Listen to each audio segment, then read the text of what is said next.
warm welcome to all those tuning in to India Ahead. I'm Smita Sharma, your host for the show that keeps people, you and your issues ahead, where we believe in serious, responsible journalism, where you'll not find a circus or polarizing, screaming matches in the garb of news. Now, our first focus today here on People's Editor. Despite government plans and proposals on paper, the Yamuna River continues to be in a dire condition. On Monday, the Central Pollution Control Board, or CPCB, raised concerns on pollution and frothing in River Yamuna. The board has sent notices to governments including Delhi, Haryana and Uttar Pradesh seeking effective sewage treatment and has sought action taken report from all concerned agencies and state pollution control boards by the 15th of this month. Now, in a press release, the board informed that froth formation and increase in ammonia levels in River Yamuna have been seen in the past too. Monitoring of 22 drains were carried out recently, of which 14 drains were found untapped and discharging sewage. Now, major pollution triggers for Yamuna include various factors including discharge of untreated sewage, non-operation of existing sewage treatment plants, and partially or untreated discharge of sewage in industrial effluents containing phosphorus leads to foaming. Earlier on 18th of November, Delhi Chief Minister Arvind Kejriwal said that the Delhi Jal Board will reduce the pollution load being discharged into the Yamuna River by 90% by March of 2023. And the major steps to execute this plan include treating around 150 mgd of polluted water coming from Haryana and UP using natural wetlands, aeration methods and increasing the treatment of water as well. So how can a frothing Yamuna really be revived and rejuvenated? That's what we are going to discuss here on People's Editor tonight. I'm joined by Ankur Bisen, who works on sustainability issues and is author of Wasteland. Simran Gupta, she's a young campaigns coordinator for the NGO Green Dream Foundation that works a lot on recycling waste. And also Sushmita Sengupta, Program Manager, Water Program at the Center for Science and Environment. If I could begin with you, Sushmita, we were just looking at some of the major reasons. How alarming do you find the situation and who basically is, to be blamed for this mostly? Are these really industrial units that are corrupt, that are flouting norms? Where is the basic problem to this issue? See, Yamuna in Delhi is only 22 kilometers stretch in Delhi, which is like a very small stretch, but it is actually polluted 80%. This small stretch of 22 kilometers, which when it flows through Delhi. Now, industrial pollution is only 1% of this, and rest is the sewage that is coming out of the households. So the problem with Yamuna is it is not a river right now. It has been converted to a drain where the household sewage flows unabatedly into the river, polluting it to the brim. This is because we do not have enough capacity to treat the waste. And the stormwater drains that are actually laid down in Delhi and is supposed to carry only rainwater is mixed with sewage and flows into Yamuna. Only 50% of Delhi is sewered, which means 50% of our households are connected to sewage treatment plants. Rest flows into the river. And this is really alarming. Okay, Ankur, the point that Sushmita there is flagging an important one. I mean, if the Pollution Control Board sending notices to the industry asking about response, action taken report by the industrial units, but if it's the households that are the real villain out here really, what do you see as, the key problem that the government or the central, in fact, the state pollution control boards here face? Smita, I'd like to paraphrase. Households are not really the villain, but the villain is about the capacity building. And I'll start from where Sushmita ended. We genuinely don't have capacity to handle sewage that comes out of urban cities, and Delhi being a prime example.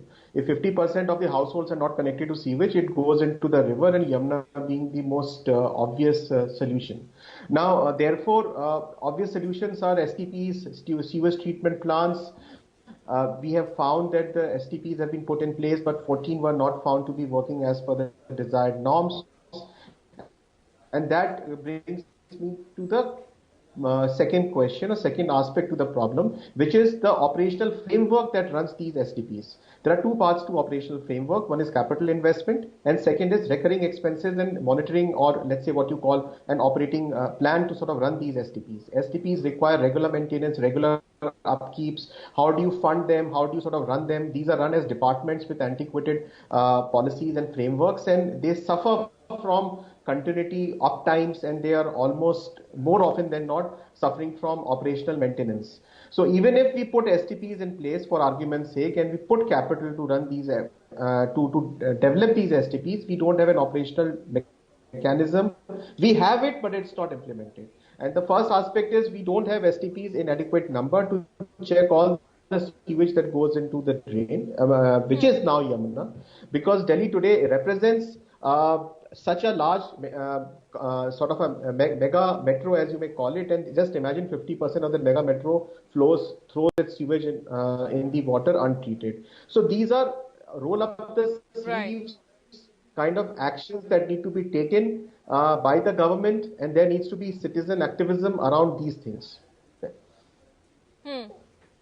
Okay, when it comes to citizen activism, Simran, if you could first break down, because I know your foundation does a lot of work trying to create awareness about waste separation, waste recycling, the kind of citizen participation that is required.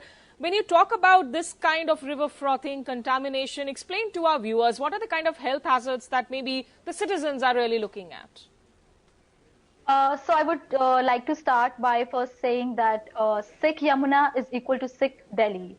And as all I've mentioned already, that level of ammonia which has been increased, that is severely affecting the quality of Yamuna, and it is directly leading to the temporary blindness. Then there are heavy metals which has been flowing into the river because of the industrial waste which is untreated. For example, there is lead, copper, zinc and nickel, which leads directly and can affect into vomiting, nausea, headache, and it is also affecting worstly to the children. Their cognitive impairment is being there, and elderly is being affected in that way. So Yamuna, which caters to the need of people, that which is really important for the survival of people, the consumption and usage affected to this level is very hazardous in that way. And as you mentioned already, that our organization has been doing a lot in this way, and even commenting on the plans which has been announced for 2023 by our honorable CM. In that sense, I would just like to say in that way also that pollution should be controlled at source. That's what we believe in as an individual, I believe in, and that's what we believe as an organization also. The idea of setting up a plant, the idea of treating and improving the sewage treatment plants, better than and rather than that, I think the pollution should be, or the pollutants should be stopped at the very own entering point in the river. I think that is kind of going to make the situation, I guess, better. And right now, we as individuals, as Delhiites, as youth, we are sitting on the hot plate where the hazards are too dangerous and that can affect our health severely. Okay, but Ankur, coming back to the point that you raised, in fact, that it's basically the capacity building that needs to be really stepped up. But here, when you look at the kind of income disparity that we are talking about in our cities, also the kind of population density that we talk about, is there something that individual households can also sort of step up in terms of their participation here, or this has to be the capacity building by the state and there is no other alternate to that? Yeah, I'm sorry to say, I think the starting point has to be state capacity building. I think as far as citizens are concerned, if we can start to think about sewage as a utility in reverse, and let's say you have electricity at home and you have water at home and you pay for it. And I think if that awareness starts to build in for sewage, because sewage is the biggest culprit right now. If I have to break down the problem of Yamuna River and frothing in Yamuna River, sewage is a big problem, the untreated sewage going into the river. And I think the starting point needs to be an awareness and acceptance of citizens to think about sewage treatment from their households to be treated as a utility for which you need to pay for. Second aspect where I think citizen and government needs to come together in Delhi is about informal living. The colonies that you live in, there are 1/3 of Delhi lives in informal colonies, and many of them tend to be bordering illegal. So what it means is that you don't have sewer lines, you don't have sewer connections.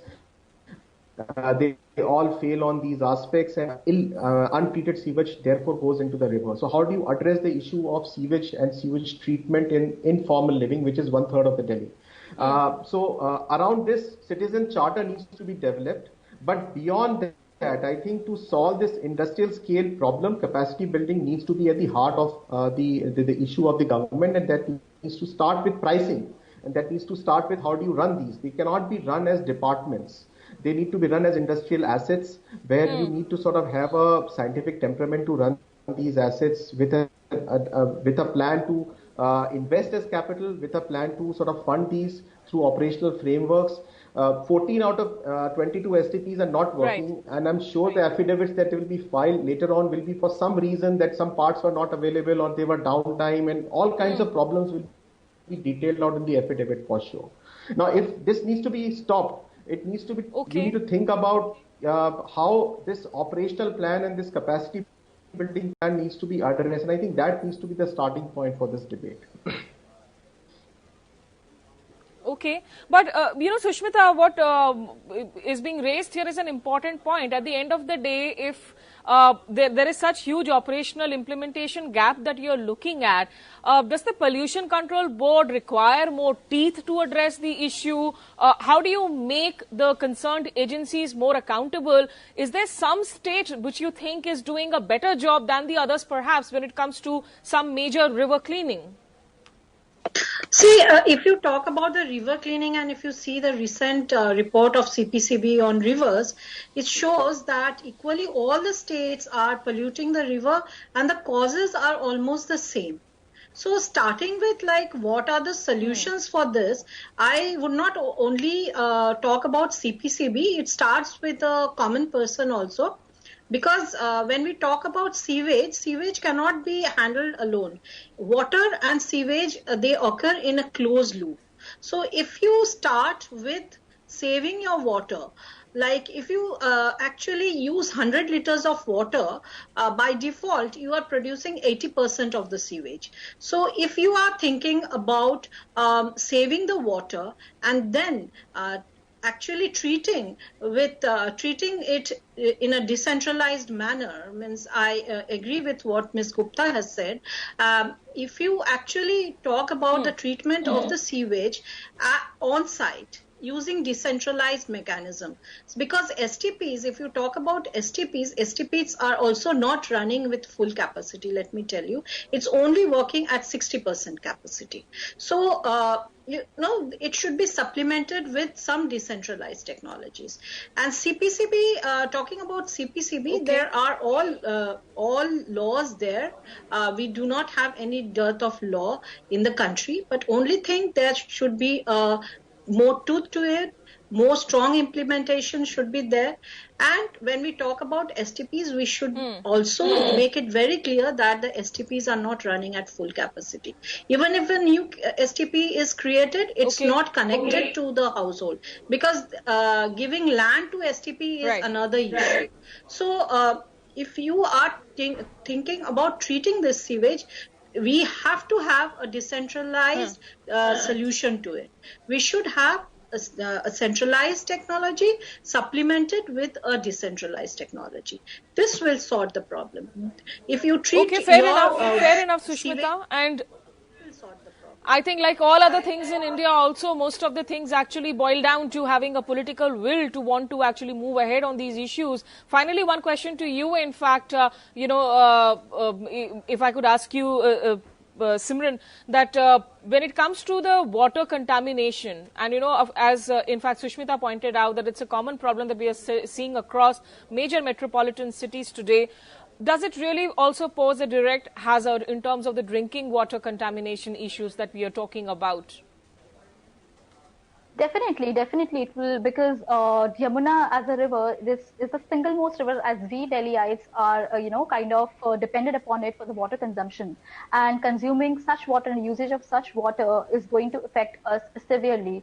If I have to quote in one of a newspaper in 2002, where CPCB has clearly mentioned that the water of Yamuna is only fit for the usage of industrial cooling. And that from 2002, and now right now we are in 2020. So this actually sums up that we are at somewhere, I guess, back to zero. And we are still using that water. The water is still being used, and there are a lot of places where there cannot even has this idea of filtered water. The concept is zero there. And to include in that, the major contribution of all of this is the industrial waste. And I guess yet again, I won't even point out the mistakes of the industrial waste at that way, because I think committees and organizations like us, like Green Dream Foundation, we have to be engaged with them, and we should be invited upon that. We can consult. There should be this thorough prospect of, consulting with together so that we can work on triple bottom line, where we work on people, planet, and prosperity. And only that ways, I guess, we are going to get away from this health hazard of contamination of water or health disease. That's what I feel individually also. Yeah. Okay. Right. Simran, I'll have to stop you there, I'm afraid, because I've run out of time on this segment. But clearly, there has to be better consultation with those who are working on the ground, look at practical and realistic, in fact, time-bound implementation of schemes as well. And it does, nobody takes pride in saying ki Yamuna Nadi nahi Nala hai. So let's try and change that concept. There are countries who have managed to, of course, even clean up clinically dead rivers. So there are huge challenges for India and with our major rivers. But let's just hope that there is a plan in place to deal with it. For now, Ankur, Sushmita and Simran, appreciate all of you joining us on People's Editor. I'm going to slip into a quick break, but when I come back, we'll focus on the farmers' protests and what really to expect of Bharat Bandh playing out tomorrow. Stay tuned.